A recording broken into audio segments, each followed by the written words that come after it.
Salut les fans d'électronique, j'espère que vous allez bien.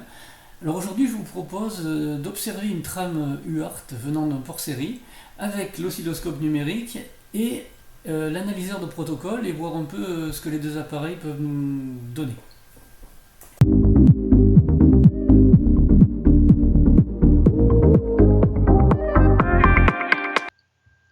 Alors le but de cette vidéo, c'est de voir avec un analyseur de protocole et un oscilloscope numérique ce qui se passe lorsque deux machines discutent entre elles, selon le protocole UART. Donc concrètement, l'UART, c'est une liaison qui permet d'aller jusqu'à, on va dire 100 mètres. Moi j'ai fait des essais à 100 mètres, ça marche encore, mais bon, je crois que c'est garanti jusqu'à 20 mètres selon la vitesse de transmission. Donc sa vitesse de transmission, c'est une notion qu'on verra tout à l'heure. Donc concrètement, comment ça se passe? Bien, comme ça, en fait, le transmetteur de la première machine est raccordé sur le récepteur de la seconde, et le transmetteur de la seconde, évidemment, sur le récepteur de la première machine. Et comme les deux machines connaissent le protocole et utilisent le même protocole, eh bien les échanges de données sont possibles. Alors ce protocole UART, comment ça fonctionne? En fait c'est très simple, on a une alimentation en 5 volts qui est ici et qui est active lorsqu'il n'y a aucun signal de transmis. Donc lorsque le système est libre, on a 5 volts en permanence. Lorsqu'on envoie une information, donc là je vais envoyer une information de 10 bits. Sur ces 10 bits, il n'y en a que 8 d'utiles dans mon exemple.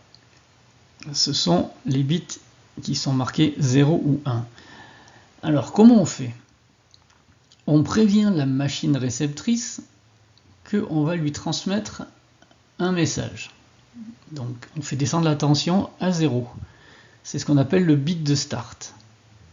Donc la machine voit ça et sait que les 8 prochains bits sont des bits d'information.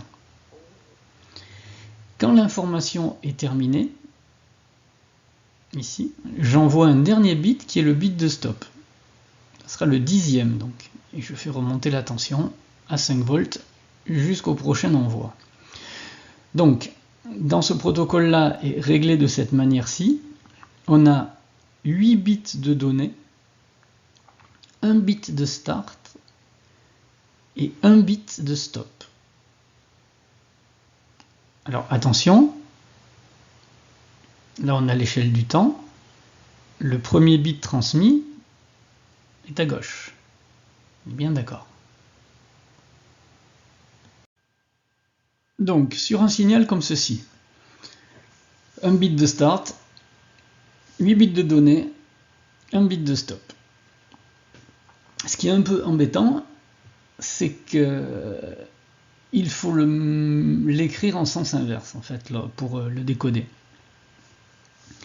Parce que le premier bit qui est envoyé, il est là. Et c'est le bit de poids faible. Vous avez un bit de poids faible et un bit de poids fort. On va voir pourquoi. Mais voilà, notez bien que le premier bit transmis, il est à gauche dans le temps, puisqu'on part du temps 0. Donc on transmet dans ce sens-là. Donc, pour le retranscrire, il faut l'inverser. Donc là, j'ai bien un 1 ici, un 0 ici, donc 1, 0, une suite de 3 1, encore un 0, un 1 et un 0. Donc là, je l'ai remis à l'endroit. Donc, dans mon exemple, vous verrez, je suis à 9600 baux, ce qui explique que la totalité des 10 bits prennent 1,04 millisecondes. Pourquoi ça fait 93 ? On va voir ça à la diapositive suivante. Alors maintenant qu'on appréhende un peu mieux ces symboles, on va voir comment on arrive à 93. Donc le premier bit reçu, c'est le bit de start. Donc là, je n'en tiens pas compte, ni du bit de stop. Mais les 8 bits de données, le premier qui arrive, c'est celui-là. Le deuxième, c'est celui-là. Donc le problème, je vous ai dit, il faut les inverser pour pouvoir les décoder. C'est la norme, hein. Bon, c'est comme ça. Donc là, je le mets à l'envers. Donc si j'ai un 1 là, je mets un 1 ici, donc de droite à gauche. Un 0 ici, une suite de 3 1. Ensuite, il y a un 0, un 1 et un 0. Donc un 0, un 1 et un 0. Donc j'obtiens un octet, c'est-à-dire 8 bits. Pour trouver le 93, j'ai mis au-dessus de chaque bit sa valeur en décimale. Le premier c'est 1, le deuxième c'est 2, le troisième c'est 4, après 8, 16, 32, 64, 128. Donc si j'additionne les bits à 1, j'ai 1 plus 4 plus 8 plus 16 plus 64. Et là je trouve bien 93. Donc le bit de poids faible, il est là parce qu'il a la plus petite valeur. Et le bit de poids fort, il est ici, parce qu'il a la plus grosse valeur dans l'octet. Hein, c'est l'inverse ici, hein, le bit de poids faible est ici, et le bit de poids fort est ici. Donc, deuxième chose, on s'aperçoit que sur un octet, je peux aller jusqu'à 255. Hein, si tous les bits sont à 1, j'additionne 1 plus 2 plus 4 plus 8 plus 16 plus 32 plus 64 plus 128, je trouve 255 et c'est le maximum que je puisse coder sur un octet. Alors ensuite il y a, quand vous paramétrez les machines, souvent ils vous demandent s'il y a un bit de parité, combien de bits de données, un bit de stop. Donc ces bits de parité en fait servent à contrôler l'intégrité de l'octet. Donc on a le choix entre pas en mettre du tout, mettre une parité paire ou une parité impaire. Donc dans le cas d'une parité paire, avec 8 bits de données toujours, j'aurai toujours mon bit de star, mais 8 bits de données, je vais rajouter un bit de parité juste avant le bit de stop.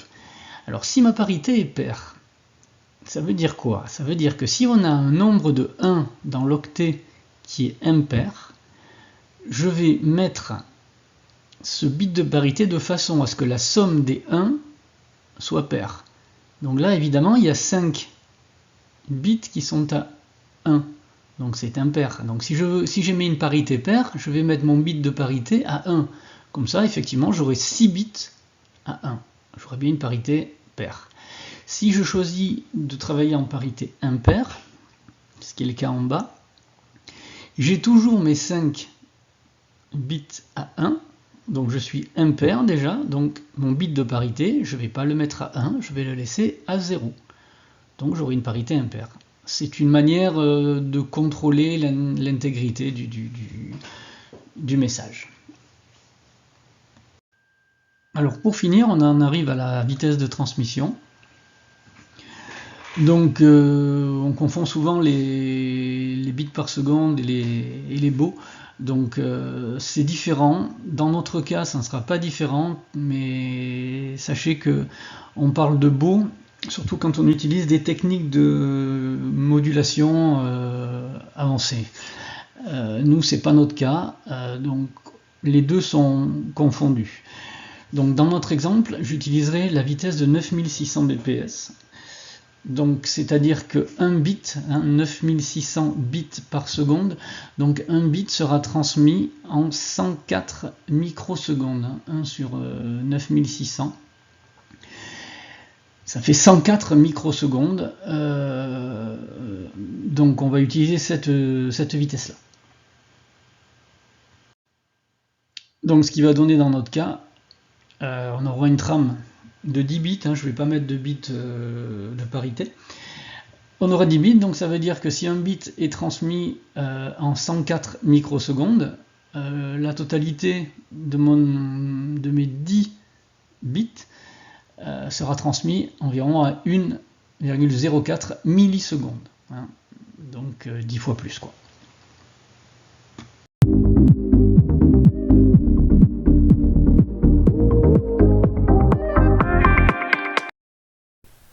Alors le schéma de branchement, il est tout simple. Donc j'ai un automate qui envoie la trame qu'on avait vu tout à l'heure dans le PowerPoint, qui envoie 93 sur son port UART, donc ici.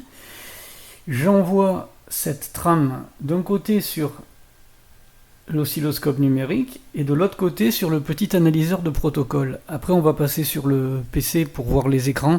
Là c'est pas tellement pratique. Donc là j'alimente mon automate, donc qui va envoyer les trames. On devrait les voir sur l'oscillo.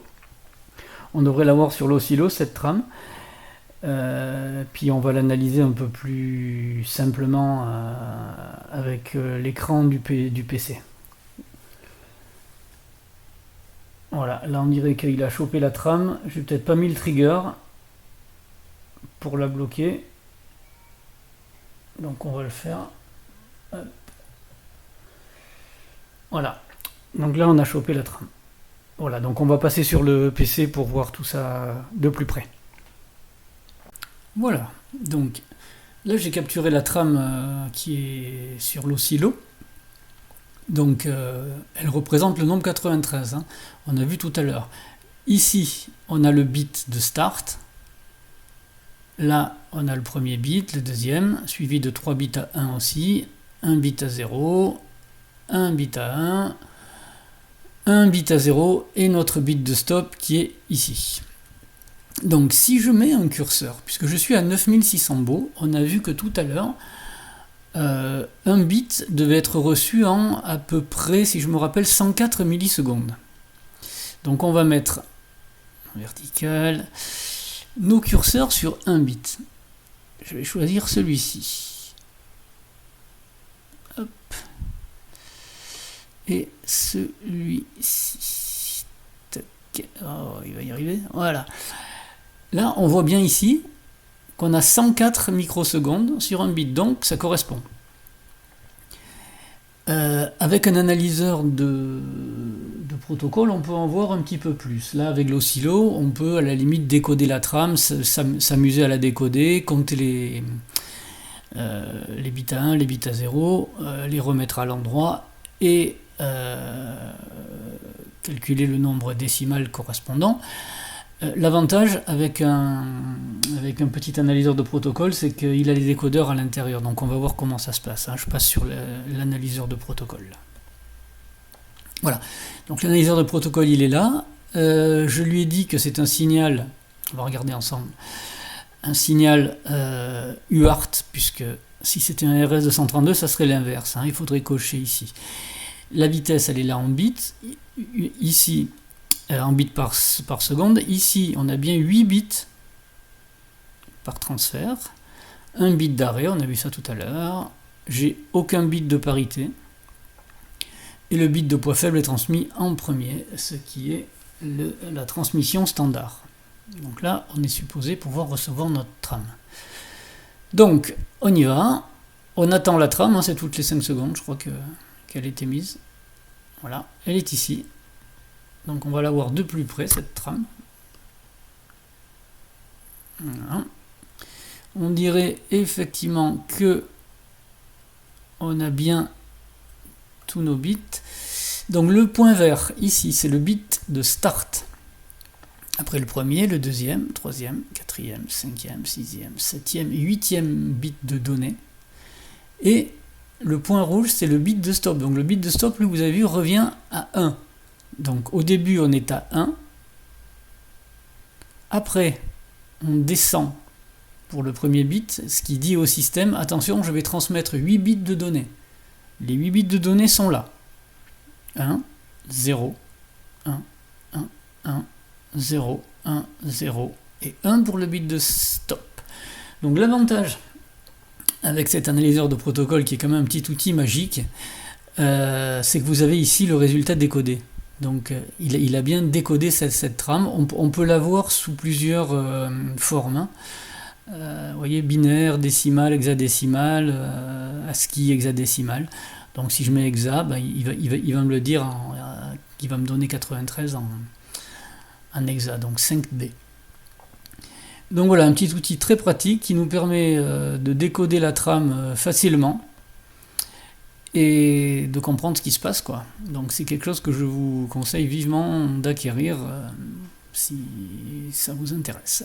Voilà, alors pour le fun, je vais changer la vitesse de transmission là, de l'automate. Je vais passer à 4800.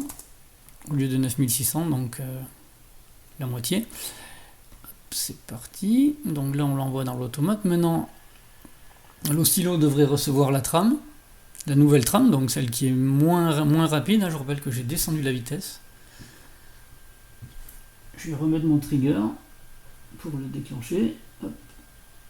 Voilà, avec ça on devrait être bon. Voilà, elle a capturé une trame, évidemment il faut changer la résolution pour avoir vraiment la trame entière correspondant.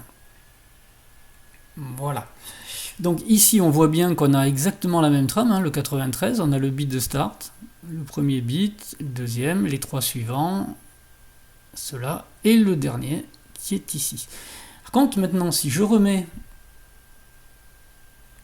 mes curseurs, je vois que la longueur d'un seul bit, normalement, doit être du double de tout à l'heure. Hein. Vous vous rappelez, tout à l'heure, on avait 104 microsecondes, je crois. Voilà, on a à peu près, vous voyez, 208 microsecondes, donc c'est bon. Et il est à noter que pour les 10 bits, si je fais la totalité, bon, c'est à peu près par là, le dernier, on a du mal à le voir, mais voilà, on a à peu près 2 millisecondes, hein, tout à l'heure on en avait une, donc c'est bon. Donc voilà, ça fonctionne. Pour l'analyseur de protocole, il aurait suffi de rechanger la valeur de... Vous allez voir. Hop. Hop. Là, il va pas comprendre. Voilà, là, il reçoit 230 parce qu'il n'a pas la bonne vitesse. Donc il faut lui dire que on a une trame à 4800. Et non plus à 9600, donc on attend la trame. Et voilà, il m'a retrouvé le 93 ici. Hein, et sa forme, évidemment, pour l'analyser ici. Mais maintenant, elle n'a plus de secret pour vous, cette forme. Voilà.